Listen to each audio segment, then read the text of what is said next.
حضرات، اللہ رب العالمین احکم الحاکمین کی حمد و ثنا کہ وہ تمام کائنات کا خالق و مالک ہے، رازق ہے۔ زندگی اور موت اس کے قبضہ قدرت کے اندر ہے، اس کے اختیار کے اندر ہے۔ وہی تمام جہانوں کا بادشاہ ہے، اس دنیا کا بھی آخرت کا بھی سارا نظام اس رب العالمین احکم الحاکمین کے قبضہ قدرت کے اندر ہے، اس کے اختیار کے اندر ہے۔ اور کروڑہا مرتبہ درود و سلام آقا انعامدار حضور مدنی تاجدار شفیع روز شمار احمد مختار حبیب پروردگار جناب محمد مصطفیٰ صلی اللہ تعالی علیہ وآلہ وسلم کی ذات بابرکات پر کہ جو محبوب رب العالمین ہیں، وجہ تخلیق کائنات ہیں، وما ارسلناک الا رحمۃ للعالمین کا تاج جن کے سر پر اللہ نے سجایا ہے، جو تمام انسانیت کے لیے نجات دہندہ ہیں، اور بروز محشر جن کو اللہ رب العالمین نے شفاعت عظمیٰ کا حق اور اختیار دیا ہے۔ نبی مکرم صلی اللہ تعالی علیہ وآلہ وسلم نے اس دنیا کی ہدایت اور رہنمائی اور اس مخلوق خدا کو رب کی طرف رسائی دلوانے کے لیے اپنی ظاہری حیات طیبہ کے اندر اس ڈیوٹی کو بڑے احسن اور خوبصورت طریقے سے سر انجام دیا جو اللہ رب العالمین احکم الحاکمین نے ہر نبی کے ذمہ لگائی، اور خاص کر مصطفیٰ کریم صلی اللہ تعالی علیہ وآلہ وسلم کو تمام انبیاء کے آخر کے اندر، تمام انبیاء کے بعد اس دنیا کے اندر مبعوث فرمایا، اور مخلوق خدا کو رب العالمین احکم الحاکمین کی بارگاہ کے اندر رسائی دلوانے کے لیے، بندے اور خدا کے درمیان تعلق مضبوط کرنے کے لیے نبی مکرم صلی اللہ تعالی علیہ وآلہ وسلم نے اپنی ظاہری حیات طیبہ جو نبوی دور ہے اس کے اندر بے شمار مشکلات بھی دیکھیں، تکالیف بھی دیکھیں، آزمائشیں بھی دیکھیں، لیکن نبی مکرم صلی اللہ تعالی علیہ وآلہ وسلم نے اپنے اس فرائض منصبی کو پورا کیا۔ آقا جہاں صلی اللہ تعالی علیہ وآلہ وسلم نے اللہ کے پاک کلام قرآن مقدس کی تلاوت کے ذریعے اور اپنے فرامین کے ذریعے اس امت کی ہدایت اور رہنمائی بیان فرما دی۔ احادیث طیبات جو نبی کریم صلی اللہ تعالی علیہ وآلہ وسلم کی زبان اقدس سے الفاظ ادا ہوئے، بڑی بڑی طویل احادیث بھی ہیں جن کے اندر نبی مکرم صلی اللہ تعالی علیہ وآلہ وسلم نے بڑی واضح چیزیں بیان فرمائیں، اور احادیث کا ایک مجموعہ ہے جن کو جوامع الکلم کہا جاتا ہے، کہ نبی مکرم صلی اللہ تعالی علیہ وآلہ وسلم کی زبان اقدس سے نکلے ہوئے وہ الفاظ، وہ مختصر الفاظ کہ جن کے معانی جو ہیں وہ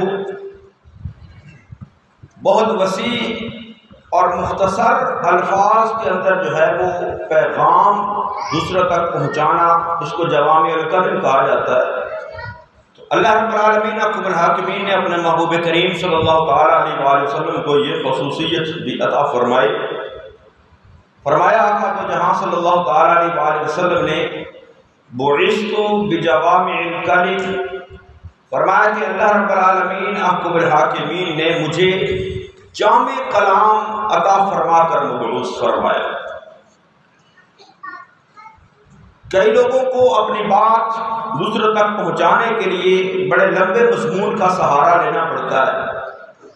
زیادہ الفاظ کا سہارا لینا پڑتا ہے، زیادہ لمبی گفتگو کا سہارا لینا پڑتا ہے، لیکن نبی کریم صلی اللہ تعالیٰ علیہ وآلہ وسلم کو اللہ نے یہ خاص عظمت اور شان عطا فرمائی، جوامع الکلم عطا فرمایا کہ آپ کی زبان اقدس سے مختصر الفاظ کے اندر جو ہے وہ بڑی معنی بامانی گفتگو اور بامانی پیغام جو ہے وہ امت تک پہنچایا گیا۔ گزشتہ جمعہ المبارک بھی اسی حوالے سے تھا، آج اس موضوع پر یہ دوسرا خطاب جمعہ ہے۔ نبی مکرم صلی اللہ تعالیٰ علیہ وآلہ وسلم کے ان جوامع الکلم میں سے کچھ احادیث طیبات جو نبی مکرم صلی اللہ تعالیٰ علیہ وآلہ وسلم نے جو بیان فرمائی، نبی مکرم صلی اللہ تعالیٰ علیہ وآلہ وسلم کے صحابی حضرت ابو کبشہ انصاری رضی اللہ تعالیٰ عنہ وہ بیان کرتے ہیں کہ نبی مکرم صلی اللہ تعالیٰ علیہ وآلہ وسلم نے ارشاد فرمایا کہ ثلاثۃ اقسم علیہن، فرمایا تین باتیں ایسی ہیں جن پر میں قسم کھاتا ہوں۔ قسم کھائی جاتی ہے کسی بات کو مضبوط کرنے کے لیے، کسی بات کی اہمیت کو اجاگر کرنے کے لیے۔ نبی مکرم صلی اللہ تعالیٰ علیہ وآلہ وسلم کی زبان اقدس سے نکلنے والا ہر لفظ وہ اہمیت کا حامل ہوتا ہے۔ نبی مکرم صلی اللہ تعالیٰ علیہ وآلہ وسلم کی زبان اقدس سے نکلنے والا ہر کلمہ، ہر لفظ جو ہے اس کی اہمیت کے اندر کوئی کمی نہیں ہو سکتی، کیونکہ زبان مصطفیٰ صلی اللہ تعالیٰ علیہ وآلہ وسلم اللہ کی مرضی کے بغیر حرکت بھی نہیں کرتی ہے۔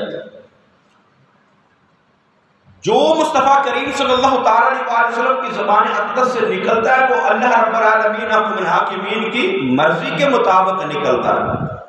اور جو میرے مصطفیٰ کریم صلی اللہ تعالیٰ علیہ وآلہ وسلم کی زبان اقدس سے بات نکل گئی، اللہ رب العالمین احکم الحاکمین نے اس بات کو ضرور بضرور پورا کیا ہے۔ تو ویسے ہی اگر مصطفیٰ کریم صلی اللہ تعالیٰ علیہ وآلہ وسلم بات ارشاد فرما دیں، حدیث مصطفیٰ ہو، نبی کریم صلی اللہ علیہ وسلم کا فرمان ہو، تو اس کی اہمیت کے اندر، اس کی فضیلت کے اندر کوئی کمی نہیں ہوتی ہے، لیکن اس کے باوجود مصطفیٰ کریم صلی اللہ تعالیٰ علیہ وسلم سے فرمایا تین باتیں جو ہیں وہ میں قسم اٹھا کر کہتا ہوں۔ یہ اللہ رب العالمین احکم الحاکمین کا بھی قرآن مقدس کے اندر یہ اسلوب ہے۔ کئی ایک مقامات پر اللہ رب العالمین احکم الحاکمین نے بھی قرآن مقدس کے اندر اپنی بات کو قسم کے ساتھ بیان کیا ہے۔ حالانکہ مصطفیٰ کریم صلی اللہ تعالیٰ علیہ وآلہ وسلم تو پھر بندے اور رسول ہیں اس رب کے، تو رب کی بات، اللہ کا کلام، اللہ کا فرمان، اس کے اندر جو ہے وہ کسی چیز کی کمی جو ہے اس کی گنجائش تک بھی نہیں ہوتی۔ خالق نے فرمایا نا ذالک الکتاب لا ریب فیہ، فرمایا اس قرآن مقدس جو اللہ کا کلام ہے اس کے اندر کسی شک و شبے کی گنجائش بھی نہیں ہے، لیکن اس کے باوجود اللہ نے بھی قرآن مقدس کے اندر کسی بات کی اہمیت کو واضح کرنے کے لیے اس کو قسم کے ساتھ بیان کیا۔ تو نبی کریم صلی اللہ تعالیٰ علیہ وآلہ وسلم نے بھی فرمایا کہ تین باتیں ایسی ہیں کہ جن پر میں قسم اٹھاتا ہوں، یعنی ان باتوں کے اندر کوئی شک نہیں ہو سکتا، کوئی شبہ نہیں ہو سکتا، ان باتوں کے اندر کوئی کسی قسم کا جھوٹ نہیں ہو سکتا۔ تو حضرت ابو کبشہ انصاری وہ بیان کرتے ہیں کہ آپ نے فرمایا تین باتوں پر میں قسم اٹھاتا ہوں۔ کون سی باتیں ہیں؟ پہلی بات تو مصطفیٰ کریم صلی اللہ تعالیٰ علیہ وسلم فرمایا ما نقص مال عبد من صدقہ، فرمایا پہلی بات جو قسم کے ساتھ محبوب نے بیان کی ہے وہ یہ ہے، فرمایا کہ ما نقص مال عبد، من صدقۃ، فرمایا جب بندہ کوئی اللہ کے راستے میں خرچ کرتا ہے، صدقہ دیتا ہے، تو اس کے مال کے اندر کسی بھی صورت کمی نہیں ہو سکتی ہے۔ صدقہ دینے والے کے مال میں کمی نہیں ہو سکتی، اللہ کے راستے میں خرچ کرنے والے کے مال کے اندر کمی نہیں ہو سکتی۔ اب بندہ بظاہر تو دیکھے کہ اس کی جیب میں کچھ پیسے ہیں، کچھ روپے ہیں، ان میں سے وہ صدقہ کر دیتا ہے، خیرات کر دیتا ہے، یا مال کے نصاب ہے زکوٰۃ ادا کر دیتا ہے، بظاہر تو اس کا وہ مال کم ہوتا نظر آتا ہے، لیکن جب اللہ کے محبوب کریم صلی اللہ تعالی علیہ وسلم ارشاد فرما دیا کہ ما نقص مال عبد من صدقۃ، فرمایا صدقے کے ساتھ مال کم نہیں ہوتا، تو بظاہر کم ہونے والا جو نظر آ رہا ہے وہ مال، اللہ اس مال کے اندر برکت اتنی عطا فرما دیتا ہے کہ وہ مال کم نہیں ہوتا بلکہ اس کے اندر اللہ اضافہ فرما دیتا ہے۔ تو پہلے یہ بات فرمایا، یہ قسم کے ساتھ بات ہے، اللہ کے محبوب فرما رہے ہیں یہ قسم ہے میری اس کے اوپر کہ صدقے کے ساتھ کبھی مال کم نہیں ہوتا۔ اور آج اگر ہم اپنے اعمال کی طرف دیکھیں، اپنی زندگی کے اندر دیکھیں، تو ہم اپنے مال کے ساتھ بڑی محبت کرتے ہیں، بڑا پیار کرتے ہیں، بڑا اس کو سنبھال کر رکھتے ہیں، اور اللہ رب العالمین اکبر الحاکمین نے اس بات کو قرآن مقدس میں بیان فرما دیا، الہاکم التکاثر حتی زرتم المقابر، کہ مال کی محبت نے ہلاکت کے اندر ڈال دیا۔ تو ہم نے اپنے مالوں میں سے، اپنے رزق میں سے جو اللہ نے ہمیں عطا کیا ہے، جو دولت ہمیں عطا کی ہے، ہم نے اس دولت میں سے جو اللہ نے زکوٰۃ و صدقات کی صورت میں غرباء کا جو حق رکھا تھا، ہم اس حق کو ادا نہیں کر رہے، اسی وجہ سے جو ہے وہ ہمارے مال کے اندر برکت نہیں رہی، مالوں کے اندر نقصان ہوتا جا رہا ہے۔ یہ اب ہمارے اس ملک کی جو موجودہ صورتحال ہے اس کو دیکھیں کہ گندم کی فصل تیار ہے، کٹ کر باہر جو ہے وہ کھیتوں کے اندر پڑی ہوئی ہے، لیکن یہ بے وقت اور بے موسمی بارشیں جو ہیں وہ گندم کی فصل کو تباہ و برباد کر رہی ہیں۔ یہ گزشتہ دنوں آپ دیکھیں یہ پنڈی والی سائڈ پر اتنے اولے پڑے ہیں، اتنی بارش ہوئی ہے کہ لوگوں کی گندم جو انہوں نے باندھ کر رکھی ہوئی تھی، کاٹ کر باندھ کر رکھی ہوئی تھی، وہ اس پانی کے اندر تیرتی ہوئی نظر آ رہی ہے۔ اتنے اولے پڑے ہیں، اتنی بارش ہوئی ہے کہ لوگوں کی فصل جو ہے وہ تباہ ہو رہی ہے۔ ہم بظاہر تو یہ دیکھتے ہیں، بظاہر تو یہ سمجھتے ہیں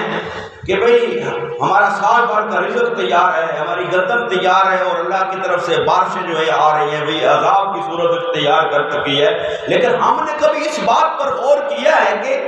جس گندم کے اندر جو فصل اللہ رب العالمین اکرم الحاکمین ہمیں عطا فرماتا ہے، ہم تو زمین کے اندر ایک دانہ ڈالتے ہیں،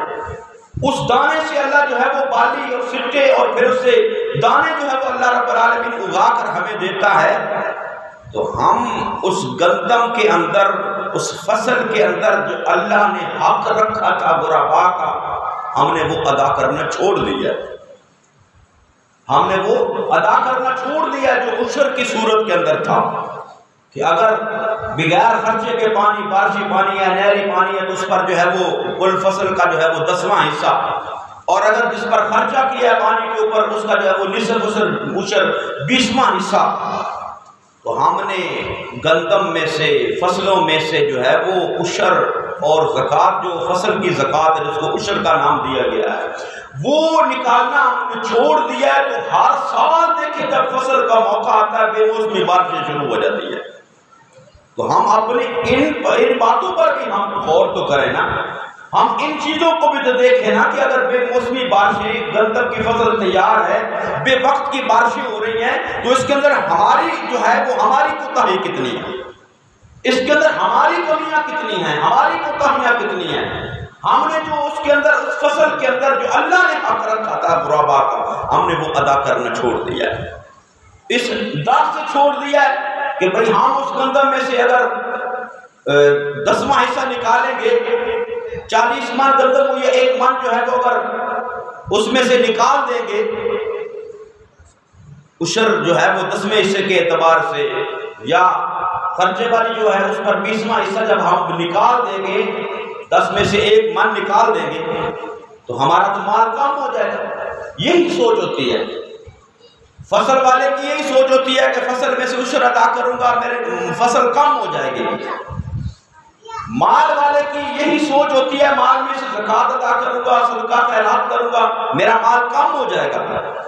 حالانکہ نبی مکرم صلی اللہ تعالی علیہ وسلم قسم دے کر یہ بات بیان فرما رہے ہیں کہ ما نقص مال عبد من صدقہ، فرمایا مجھے قسم ہے جس مال میں سے صدقہ عطا کیا جائے وہ مال کبھی کم نہیں ہو سکتا۔ تو ہمیں اس چیز پر بھی غور کرنا چاہیے۔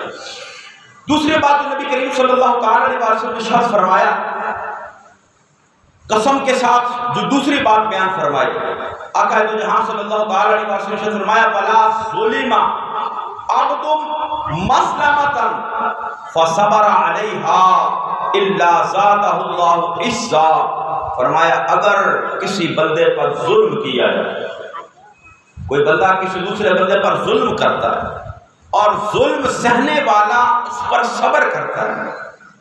ظلم سہنے والا اس پر صبر کرتا ہے، وہ مظلوم ہے، اس پر ظلم کیا جا رہا ہے اور وہ اس پر صبر کر لیتا ہے، تو اللہ رب العالمین اکبر الحاکمین کے محبوب کریم صلی اللہ تعالی علیہ وسلم نے ارشاد فرمایا، میں قسم دے کر یہ بات کہتا ہوں کہ الا زادہ اللہ عزا، فرمایا اللہ کی بارگاہ میں اس کا مقام یہ ہوگا کہ اللہ اس مظلوم کی عزت کے اندر اضافہ فرما دے گا، اس مظلوم کی عزت کے اندر اضافہ فرما دے گا۔ اور نبی کریم صلی اللہ تعالی علیہ وسلم نے تیسری بات جو فرمائی وہ فرمایا ولا فتح عبد بابا مسألۃ الا فتح اللہ علیہ باب الفقر، فرمایا جس نے اپنے لیے سوال کا دروازہ کھولا، جس نے اپنے لیے سوال کا دروازہ کھولا، اللہ اس پر جو ہے وہ فقر کا، تنگ دستی کا جو ہے وہ دروازہ کھول دے گا، محتاجی کا دروازہ کھول دے گا۔ جس نے اپنے لیے سوال کا دروازہ کھولا، مانگنا شروع کر دیا، لوگوں سے مانگنا شروع کر دیا، سوال کرنا شروع کر دیا، تو فرمایا اللہ کے محبوب کریم صلی اللہ تعالی علیہ وسلم نے اللہ اس پر محتاجی کا دروازہ کھول دے گا۔ ہم بڑے بڑے یہ جو سائل دیکھتے ہیں، سوال کرنے والے، مانگنے والے، یہ ایک مزدور سے، ایک عام بندے سے زیادہ جو ہے وہ دہاڑی لگاتے ہیں، زیادہ کمائی کرتے ہیں۔ ایک محنت مزدوری کرنے والا مزدور جو ہے وہ 1200 کی دہاڑی لگائے گا، مستری 2000-2500 کی لگائے گا، لیکن یہ 5-6 ہزار کی دہاڑی لگاتے ہیں، لیکن اس کے باوجود صبح پھر سوال کرنے کے لیے ہاتھ بڑھایا ہوتا ہے۔ کیونکہ نبی کریم صلی اللہ تعالی علیہ وسلم نے فرمایا جس نے سوال کا دروازہ اپنے لیے کھول دیا، اللہ اس کے لیے فقر اور محتاجی، تنگ دستی کا دروازہ کھول دے گا۔ اتنا کچھ کمانے کے باوجود بھی جو ہے وہ ان کی ضروریات پوری نہیں ہوں گی، اتنا مانگنے کے باوجود۔ ایک تو وہ ذلت والا کام اس نے شروع کر لیا، مانگنا، سوال کرنا دوسرے سے، دوسرے کے آگے ہاتھ پھیلانا، اور پھر اس کے باوجود بھی جو ہے وہ ان کے اندر وہ اتنی ہوس اور اتنا لالچ پیدا ہو جاتا ہے کہ اتنا کچھ کمانے کے باوجود بھی وہ اپنی اسی حرکت پر قائم رہتے ہیں۔ تو نبی کریم صلی اللہ علیہ وسلم نے ارشاد فرمایا یہ 3 باتیں قسم دے کر نبی کریم صلی اللہ علیہ وسلم نے فرمایا۔ ایک بات پہلے فرمایا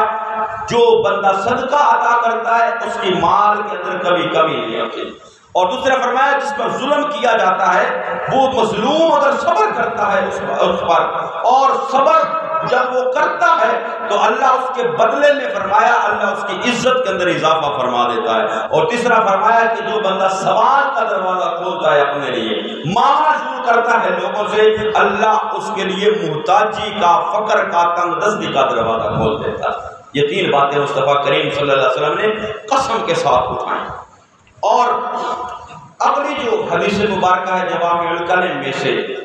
وہ نبی کریم صلی اللہ تعالی علیہ وآلہ وسلم کے صحابی حضرت ابو ہریرہ اس کو بیان کرتے ہیں رضی اللہ تعالی عنہ۔ آپ فرماتے ہیں کہ نبی کریم صلی اللہ تعالی علیہ وآلہ وسلم نے ارشاد فرمایا کہ 3 دعوات مستجاب لا شک فیہن، فرمایا 3 دعائیں ایسی ہیں جن کی قبولیت کے اندر کوئی شک نہیں ہے. ثلاث دعوات مستجاب لا شک فیہن، فرمایا 3 دعائیں ایسی ہیں جن کی قبولیت کے اندر کوئی شک نہیں ہے. یہ کون فرما رہا ہے؟ یہ میرے محبوب کریم صلی اللہ تعالی علیہ وسلم کا فرمان ہے. جب مصطفیٰ کریم صلی اللہ تعالی علیہ وسلم نے فرما دیا کہ یہ دعائیں 3 دعائیں جو ہیں ان کے اندر قبولیت کے اندر کوئی شک نہیں ہے، تو پھر ان کی دعاؤں کی قبولیت کے اندر پھر شک کیا بھی نہیں جا سکتا. تو پہلی کون سی دعا ہے، کس کی دعا ہے جس کی قبولیت کے اندر شک نہیں ہے؟ نبی کریم صلی اللہ تعالی علیہ وسلم نے فرمایا دعوت الوالدین، فرمایا باپ کی دعا اپنی اولاد کے لیے، فرمایا اس کے اندر اس کی قبولیت کے اندر کوئی شک نہیں ہے. ماں باپ اپنی اولاد کے لیے جب دعا کرتے ہیں، جب ماں باپ کے ہاتھ دعا کے لیے اٹھتے ہیں اولاد کی خاطر، تو نبی مکرم صلی اللہ تعالی علیہ وسلم نے ارشاد فرمایا کہ اس دعا کی قبولیت کے اندر کوئی شک و شبہ نہیں. اور ماں باپ سے ایک ہوتا ہے دعا کروانا، ایک ہوتا ہے دعا لینا. ایک ہوتا ہے دعا کروانا، ہم کسی پیر صاحب کے پاس جا کر کہتے ہیں پیر صاحب ساڑھے بس سے دعا کرو، کسی صاحب تقویٰ شخص کے پاس جا کر کہتے ہیں کہ ہمارے لیے دعا کرو، اور ماں باپ کو جا کر کہتے ہیں ہمارے لیے دعا کرو. یہ ہوتا ہے دعا کروانا کہ دعا کے لیے کسی کو کہا جائے کہ میرے لیے دعا کرو. اور ایک ہوتا ہے دعا لینا، اپنے ماں باپ کی خدمت اس انداز سے کی جائے، ان کے ساتھ نیکی اور احسان اس انداز سے کیا جائے، تو پھر ماں باپ کو یہ کہنے کی ضرورت نہیں ہوتی کہ ابا جی میرے واسطے دعا کریو، اماں جی میرے واسطے دعا کریو. پھر ان کی زبانوں سے، ان کے دل سے خود بخود جب دعا نکلتی ہے تو آقا نے فرمایا دعوت الوالدی، فرمایا یہ وہ دعا ہے لا شک فیہن، جس کے قبول ہونے کے اندر کوئی شک نہیں ہے. اور دوسری بات جو نبی کریم صلی اللہ علیہ وسلم نے فرمایا دعوت المسافر، فرمایا جو بندہ مسافر ہوتا ہے، سفر کے اندر ہوتا ہے، فرمایا اس کی دعا کی قبولیت کے اندر بھی کوئی شک نہیں. اور تیسری بات جو نبی کریم صلی اللہ تعالی علیہ وسلم نے فرمایا دعوت المظلوم، فرمایا جس پر ظلم کیا جائے،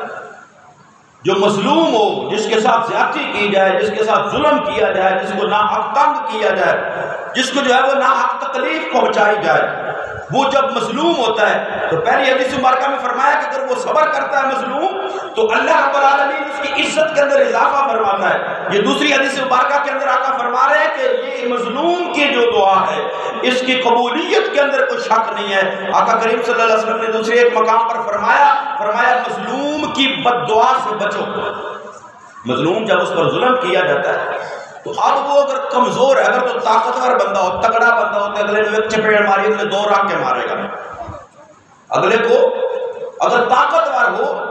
اگر اس کے ساتھ کوئی ظلم کیا جائے، کوئی زیادتی کی جائے تو وہ اگلا پھر بدلہ لیتا ہے. اگر اس کو 1 تھپڑ مارا جائے وہ بدلے کے اندر 2 مارتا ہے. لیکن جو مظلوم ہوتا ہے، غریب ہوتا ہے، مسکین ہوتا ہے، اس کے ساتھ ظلم کیا جائے، اب وہ بدلہ لینے کی طاقت تو رکھتا نہیں،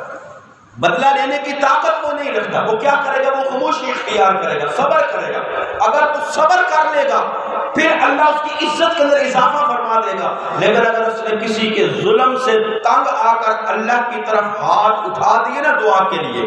تو آقا نے فرمایا پھر اس کی دعا کی قبولیت کے اندر کوئی شک نہیں ہے. اور فرمایا مظلوم کی بد دعا سے بچو. فرمایا اس مظلوم کی دعا اور اللہ کے درمیان کوئی جو ہے وہ رکاوٹ نہیں رہتی ہے. ادھر مظلوم کی زبان سے کوئی بد دعا نکلی، اللہ فوراً اس کی دعا کو قبول فرما لیتا ہے. تو یہ 3 باتیں آقا نے فرمایا کہ یہ 3 دعائیں مقبول دعائیں ہیں. ثلاث دعوات مستجاب لا شک فیہن، فرمایا ان کے اندر کوئی شک نہیں ہے. اور اگلی حدیث مبارکہ نبی مکرم صلی اللہ تعالی علیہ وسلم نے فرمایا ثلاث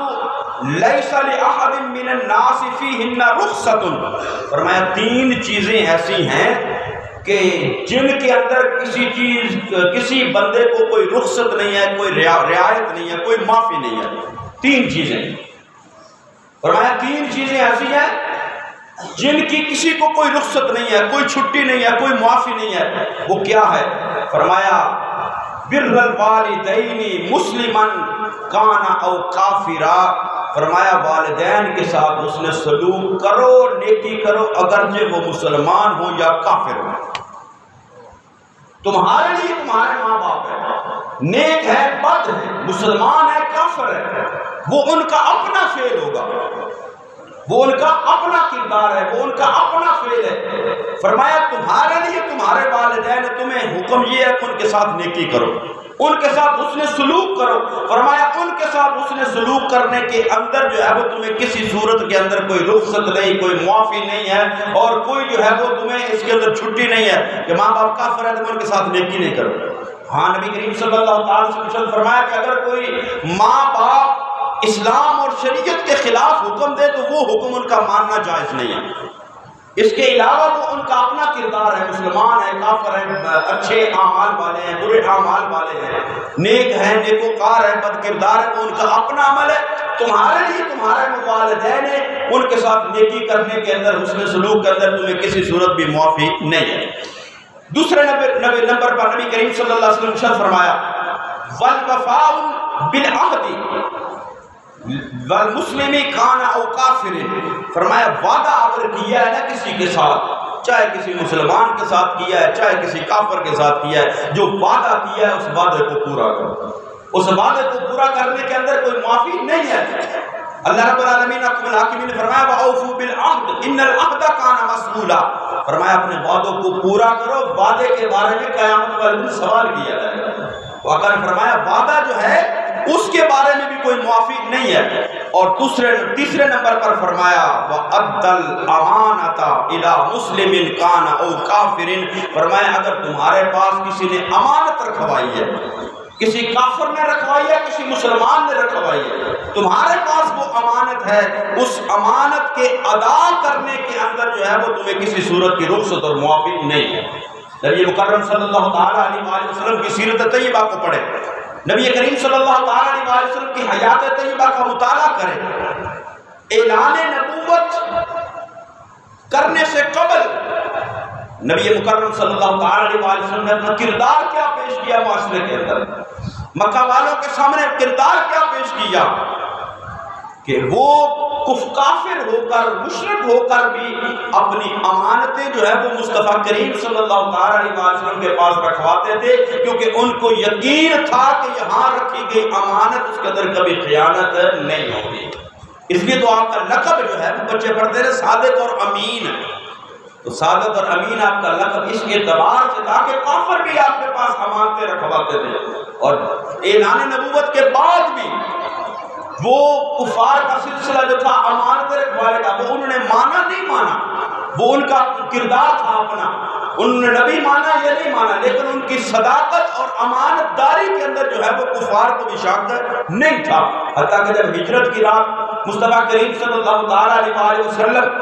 جو ہے وہ اعلان نبوت کے بعد تقریباً 10 سال مکہ کے اندر گزارنے کے بعد جب مدینہ طیبہ کی طرف ہجرت کی ہے، تو اس وقت بھی کفار کی قریش مکہ کی امانتیں مصطفیٰ کریم صلی اللہ تعالیٰ علیہ وسلم کے پاس موجود تھیں، جن کو ادا کرنے کے لیے مصطفیٰ کریم صلی اللہ تعالیٰ علیہ وسلم نے مولا علی کو اپنے بستر پر لٹا کر پھر ہجرت کا سفر اختیار کیا تھا۔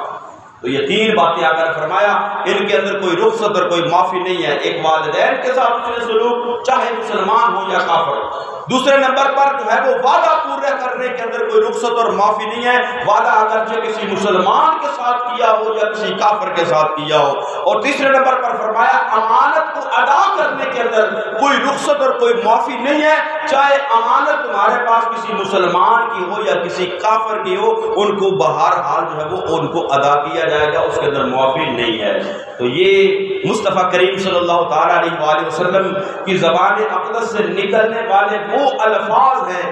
کہ جن کو جوامع الکلم کہا گیا ہے، کہ آقا کریم صلی اللہ تعالیٰ علیہ وسلم نے مختصر الفاظ کے اندر جو ہے وہ اپنی بات کو جو ہے وہ پہنچایا ہے، اور ایسا جامع کلام فرمایا ہے کہ مختصر الفاظ کے اندر جو ہے وہ علم و حکمت کے موتی پرو کر رکھ لیے ہیں۔ تو اللہ رب العالمین الحاکمین ہمیں نبی مکرم صلی اللہ تعالیٰ علیہ وسلم کے فرامین کے مطابق زندگی بسر کرنے کی توفیق نصیب فرمائے، آمین۔ وما علیہ الا البلاغ المبین۔ انشاءاللہ سلسلہ گفتگو یہ اگلے جمعہ کو بھی جاری رہے گا۔